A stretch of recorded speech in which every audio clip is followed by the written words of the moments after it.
Segak kau hari ni? Nak pergi kerja ke? Aku kat sini lah. Depan kau.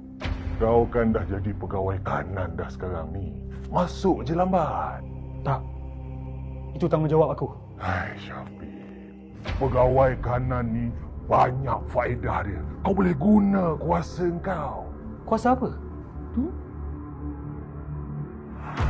Kau nak aku buat apa dengan fail ni? Kau boleh guna maklumat-maklumat tu untuk kepentingan kau. Tak. Kerja aku untuk tangkap orang yang buat salah. Bukan aku yang buat salah. Tak ada siapa yang tahu. Tak. Aku takkan benarkan. Tidak sama sekali. Kau diam. Diam. Aku takkan diam.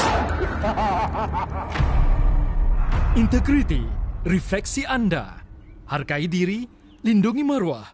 Hindari salah laku.